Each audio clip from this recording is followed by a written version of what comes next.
This is Rob Tubbett for Boxing Social in association with Betfred. Delighted to be joined by the British, the Commonwealth, the European Cruiserweight Champion, Chris Billam-Smith. Look at that big smile. How are you, Chris? Happy New Year. Happy New Year, mate. Yeah, I'm very well, thank you. Good. I always get told off for saying Happy New Year too far into January. Every year I do it. It's January the 13th today. I think it's pushing it, isn't it? Yeah, I think that's the limit, I'd say, yeah, I think that's the limit. But it is the first interview, so, I feel like if you're interviewing someone that you don't see very often, I feel any time in January, I reckon you're all right. Yeah, it's courtesy, isn't it, Christopher? Courtesy. Anyway, how are you? Been a while since we've caught up. Good Christmas? Yeah, very good. Cheers. Yeah, chilled. Got a little trip away in the Cotswolds with my wife for New Year, which was nice. A little reset and ready to go again. What did you make of your 2021? I've been asking the same question to everybody, so I might as well ask it to you. What did you make of your 2021 overall? Yeah, it was a great year for me. Obviously, won the British and Europeans out to the Commonwealth. Got 34 rounds out, which is a good thing in experience terms. But ego says otherwise. But no, it was a good, positive year. Plenty of learning and a real big year for me in terms of development and looking, to push on from using all that experience I gained. But yeah, much more knockouts in 2022. Let's talk about your last fight against Dylan Brejon. We spoke about it briefly earlier on. Started off at a rate of knots, slowed down a little bit, and then finished strong towards the end of it. What did you make of your performance overall? Were you happy when you went back? I'm not assuming that you've watched it back. Yeah, I was pleased. I get a bit excited. No, I like to set a fast pace, and I've got the engine to do it. Maybe a bit too quick. Went up through the gears a bit too quick. I was still winning every round and still felt okay, but it just makes it messy sometimes because your opponent doesn't like that pace and then they do all they can to slow the pace down. Look, pleased with it, and I think I showed my engine because towards the end I was fighting at a decent pace and boxing well, and it takes a lot more out of my opponents than it does me, so fighting at a high pace, so it works. But yeah, definitely to settle down more, pick my punches a little bit more, but we're still learning at a ripe old age of 31.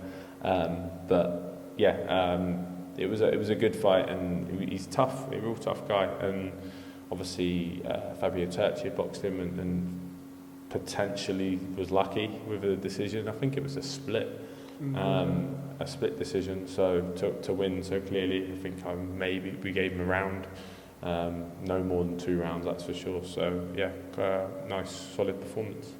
Yeah, I think it was a split decision, and of course it was in Italy as well. Turchi, an Italian. I think he was sort of one of the flag bearers, Daniele Scardino and a few others that they've got over there. But yes, split decision, loss in Italy, probably not the worst result in the world.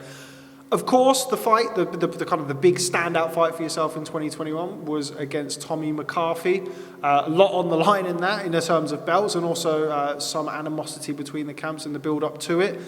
There's been talk of a rematch, a potential rematch in 2022. Does that interest you? Is that something that you would look at if it was proposed to you? Would be in Bournemouth? I'm assuming not Belfast, but is that something that you could potentially see happening in 2022? Yeah, if it makes sense, but I think it interests me. I think I do a much better job this time, and I like to right my wrongs. I like to put things to bed.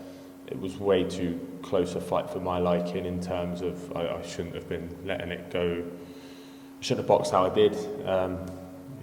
Obviously Shane came in the change room after and asked me what the F was that. When I'm sat there with my two new belts.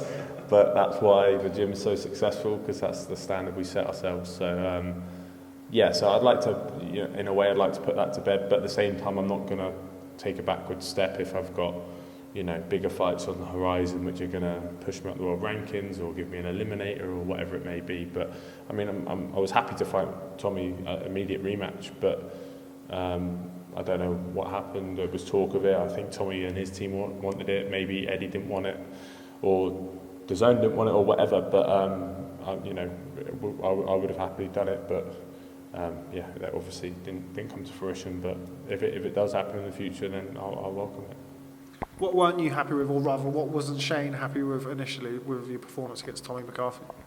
I think it was just too messy, and I was just giving away too much because I was just a bit too eager when I could have just controlled the fight rather than try and land loads of shots. Just picked my shots a bit better and found the bigger shots a bit more often, and yeah, just picked. Basically, I think it was more picking my shots. But like I said, after the fight, I probably didn't give Tommy enough credit for his ability. I think he's a lot better than I thought he was going to be. But that's what boxing's about. You know, learn from the experience and don't underestimate anyone or their capabilities. So yeah, I think that's the lesson learned from that one. But I think for me, yeah, it was just a bit too over-eager and just knew I could set a fast pace, which I didn't think he'd be able to keep up with, and he kind of, you know, sort of managed to just keep up with the pace. And yeah, but there was things I did well in the fight, but yeah, plenty I can do better. So moving forward, 2022, what lies ahead for you? It seems like every year that we do this interview at the start of the year, it's, are we going to box in Bournemouth this year? Are you going to take a show down south to Bournemouth? Is this the year? Is this the year that we finally get to see Chris Billam-Smith headline a show down in Bournemouth? Well, headline another show down in Bournemouth, before you correct me. A televised one. Yeah. No, I think it definitely happened this year. I don't think it's going to happen next, unfortunately. From talking to Eddie and the team, but it's got to happen this year. So yeah, I'll be pushing for it, as I always am, and I have been. But I think so. I think it's a big year for me. I've obviously got mandatory challenger for the EBU and the British, which we were trying to sort out. You know, pushing one back to have the other one. But I think the EBU's got to be done first, got ordered first, and obviously it's better for rankings, etc. So yeah, so I think Fabio Turchi will be next, as he's my mandatory, and I obviously want to keep all the belts, but you know, like I said, the European holds a little bit more weight in terms of world rankings. So yeah, I think that'll be next for me, and then see where we go from there, and hopefully a fight in Bournemouth. So if it's Turchi next for the European title, does that mean that you're potentially going to vacate the British Cruiserweight title? Do you think that could possibly happen? Yeah, I believe that we asked the board to delay the purse bids, because I'd love to, obviously Mikel Lawal's my mandatory and I would love that fight. So we wanted Turchi, then Mikel Lawal to go to purse bids.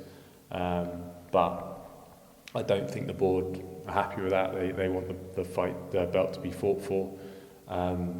So I may have to vacate the British. I think it's looking likely, which is sad because I'm super proud of that belt. And it's such a prestigious belt to have. And it's a fight I really like because I've done rounds and rounds and rounds with Mikel. So, but it's not just about that fight here and now. You've got to look forward and look at world rankings and things like that. But yeah, so unfortunately I think I'm going to have to vacate the British. Okay, well, we look forward to seeing how that one plays out. You mentioned there the world rankings, climbing the world rankings on your way to a world title. We have, of course, got the WBO Cruiserweight champion in here, Lawrence Okolie. But I want to talk about the other world champion, Mairis Briedis, got himself a tattoo. Thoughts? It's such a shame because that's when the YouTube world affects boxing in a negative way, because you've got world champions turning down unification fights because they just want to secure their family the most money, which I understand. He's boxed at the top level for so long, but it's extremes now, isn't it? Where one, you know, Jake Paul's not going to fight you. Why would he go out there and fight the previous number one cruiserweight in the world?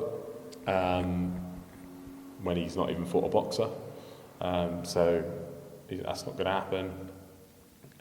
I think his his PR team are just trying to build that sort of world and get him into the YouTube world, the social media world, to try and get the fight, that it's not going to happen. So yeah, it's upsetting because I know I've loved watching Briedis over the years. I love sharing the ring with him, and I think him and Lawrence makes a great fight for the cruiserweight division, which is great for boxing. But it's a shame that it's ended up how it is.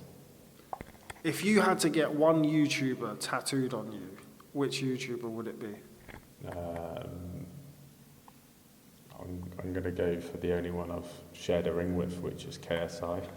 I quite like that as well. What is it? Knowledge, strength, intelligence. Is that what it stands for? I think that's what it stands for.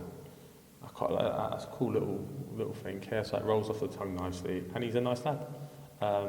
When he met him, he came and done a McGuigan's gym circuit. I mean, he's been to the gym once, done the circuit. You've been to the gym hundreds of times, and you've never done the circuit. So I've got a lot of time for KSI. So yeah, he'd be my tattoo. Okay, taking no offence for that, for sure. Back to Lawrence Okolie. He is fighting Okolie-Cieslak. Obviously, we're kind of engrossed in this mad old boxing business, so we know what type of opponent Cieslak is. But for people who are watching this who maybe don't know an awful lot about him, what type of challenge do you think he'll pose to Lawrence Okolie on February the 27th, Sunday, February the 27th? I think it's Lawrence's hardest fight yet. I think Glowacki was a bit past it and was a bit too long in the tooth. Cieslak's going to be bang up for it. Did he box McCuba? When he boxed him, was it for a world title? Was it for the world title? Or? Yeah, so he's obviously fought for a world title before. He's got that experience now. He's going to be hungry. He's a decent fighter. I've watched him. He can punch a bit. He does the basics quite well, but he's always bang up for it and always in good shape. So I think it's Lawrence's hardest test. So I think that's what you need to know about him as an opponent, and it's one of those ones where Lawrence is probably not going to get a lot of credit for beating him, regardless of the style he beats him in, which is a shame because he is definitely, I think, Lawrence's hardest fight to date. Okay, well, before I let you go, we always discuss this. You are the longest serving member of McGuigan's gym. Every time you look around, there's new prospects, there's new people in the gym, there's new people joining.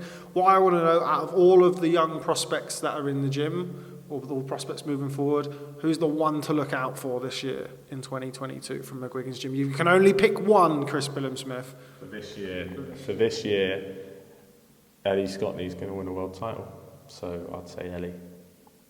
Okay, we look forward to it. And for you, 2022, what is 2022 going to bring for Chris Billam-Smith, the British, for the moment, Commonwealth and European Cruiserweight champion?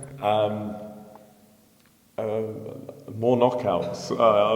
I've wrote myself some goals this year, and knockouts was quite high up the list, so we're working on that now. But no, it's just keep improving and then looking towards world title eliminators or world titles towards the end of the year. Okay, well, we look forward to seeing it. Chris Billam-Smith, always a pleasure. Thanks very much for speaking to Boxing Social. We'll catch up with you soon. Thank you, mate.